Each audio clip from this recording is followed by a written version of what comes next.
Iran is now extending support to Palestine. These are breaking inputs that we are bringing to you. An advisor to Iran's supreme leader Khamenei is saying that Iran supports Palestinians' attack on Israel. So clearly, Iran going on to extend its support to Palestinians in this conflict, which seems to be escalating by the hour. For more details, let's quickly go back to Abhishek. Abhishek, in that video that has been released by the Hamas commander, he's gone on to talk about how forces in Lebanon, Iraq, Syria need to be galvanized. And remember, these militant movements that are being run, whether it's Lebanon, Hezbollah, or if we look at what's happening in Iraq or Syria, they're also being supported by Iran. And if you look at support coming from Iran at the moment, what is one to make of this situation? Well, the situation looks very grim, and if it could escalate, it will be another Gulf War situation where we can see Israelis being cornered by several of its neighbor countries, including Israel, Lebanon, and Iraq, with which Israel doesn't have a very good relationship. In fact, with the Iranian regime, Israel has a very fierce enmity, and they have been calling Iranian regime as a terrorist regime. They have been very alert on possible attack or possible, espionage cases from the Iranian side also, and they have always said that Iranians have backed Hamas soldiers or Hamas freedom fighters or terrorists by their weapons, by their ammunition, and all sorts of technical assistance. The kind of attack that we have seen today happening is not something that could come without any international backing or without any sophisticated backing by countries like Iran, to which there are indications that they could have backed Hamas forces also in the today's attack. And if that is proven right, we could easily see this war escalating further, going beyond the territory of Israel and Palestine, and probably involving other countries in the neighborhood also. That includes Iraq, Syria, and Iran. And if that happens, the already ongoing war in Syria that has been going on for more than 1 decade, that could also complicate. I mean, other geopolitical nations could also intervene. We have already seen since the morning, ever since Israel has come under attack. The condemnation is coming from all countries, from Australia to UK, France, Germany. Every country has been condemning, and most of these countries have been NATO members. So it looks like West and NATO will be aligning with the problems of Israel right now. And in that case, the complication or the geopolitical complication in Israel and in the Gulf will be very difficult to handle. Abhishek, I come back to the question that has been plaguing everyone ever since this attack began on wee hours of Saturday morning, and the fact of the matter remains that how could such a large-scale operation be conducted by a terrorist organization like Hamas? There are also unconfirmed reports talking about how militant fighters were sent out by Hamas from the Gaza Strip. They took off in the morning. You're looking at a barrage of close to 5,000 to 7,000 approximately rockets that were fired from the Gaza Strip. Questions are now being raised if this has been an intelligence failure on the part of Israel's government.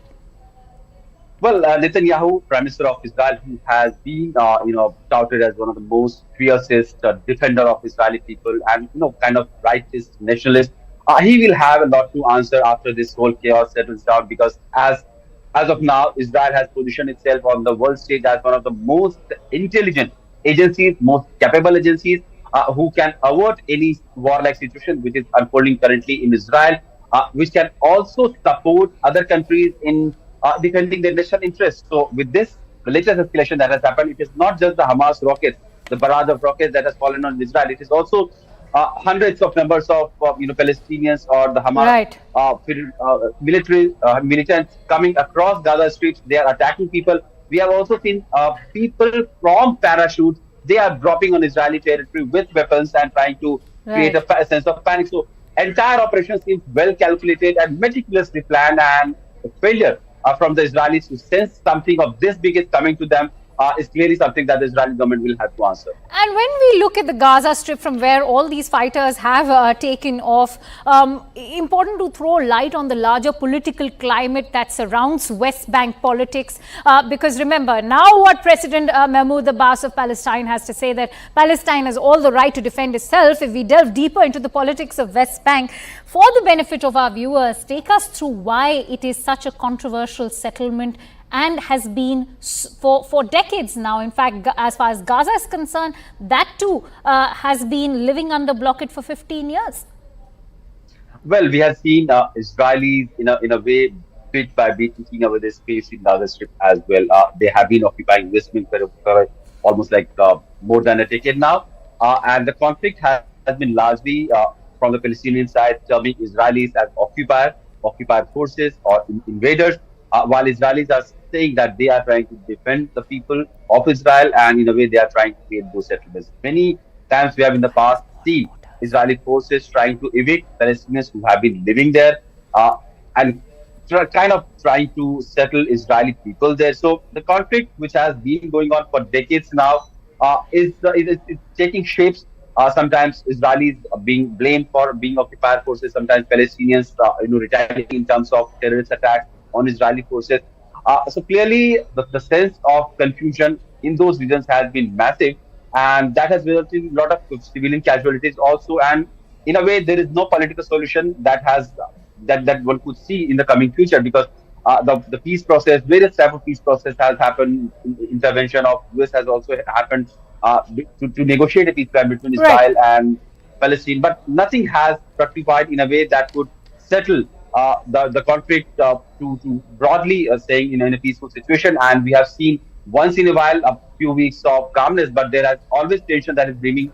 And the latest is a result of also weeks of flared up situation that has been ongoing between Palestinians and Israeli forces, and that has resulted finally to All the right, stay extent with where us, Israel has Abhishek, now because cleared. we also have a host of reactions coming in. Remember, the situation is rapidly escalating, but Israel's defense mechanism has also kicked into action, because Israel is now trying through its Operation Iron Sword to in fact go and reclaim all those areas that have been currently occupied, or rather have been attacked by the Hamas agents as well. In the meantime, let's play out all those reactions that have come in, including that of Israel's Prime Minister Benjamin Netanyahu. We know that the entire country, your country, is going through tough times. I just want to know what is happening around you. Where are you? Are you safe? And what is the response of the security forces in Israel? Sure. First of all, thank you for calling. So basically, this morning at around, I'd say 7 o'clock, we were woken up by the air raid sirens,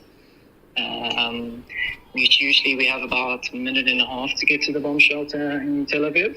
So we went into the shelters, and sometimes, over years we've got used to going to the shelters, but it was a bit of a surprise when we started hearing the news about Hamas terrorists infiltrating into the nearby communities near the Gaza Strip, and there's reports of kidnappings, of civilians being murdered. But at the moment, not a lot of news is being released by the press. Okay. Kind of seems like it's under censorship at the moment, I think, until they can understand fully what the situation is. But Okay. the last update that we had is they said that police and the army are clashing with the armed terrorists in 21 locations along the border. Okay. And the latest is 22 civilians, Israeli civilians, have been murdered and 540 wounded. Okay. 22 citizens have been murdered and 540? Yeah, 540 have been injured. They say quite a large amount of that are in critical condition, but as I say, the news coming out is relatively slow. I think it's taking some time for the authorities to fully understand the scale and scope of the attack. אזרחי ישראל, אנחנו במלחמה, לא במבצע, לא בסבבים, במלחמה. הבוקר חמאס פתח במתקפת פתע רצחני נגד מדינת ישראל ונגד אזרחיה. אנחנו בתוך זה משעות הבוקר המוקדמות. כינסתי את ראשי מערכת הביטחון, הנחיתי קודם כל לטהר את היישובים מהמחבלים שחדרו פנימה. הפעולה הזאת מתבצעת בשעות הללו. במקביל הוריתי לבצע גיוס מילואים נרחב, ולהשיב מלחמה שערה בעוצמה ובהיקף שהאויב לא הכיר. האויב ישלם מחיר שהוא לא ידע כמותו.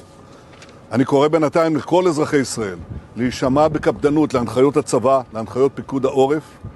אנחנו במלחמה ואנחנו ננצח בה.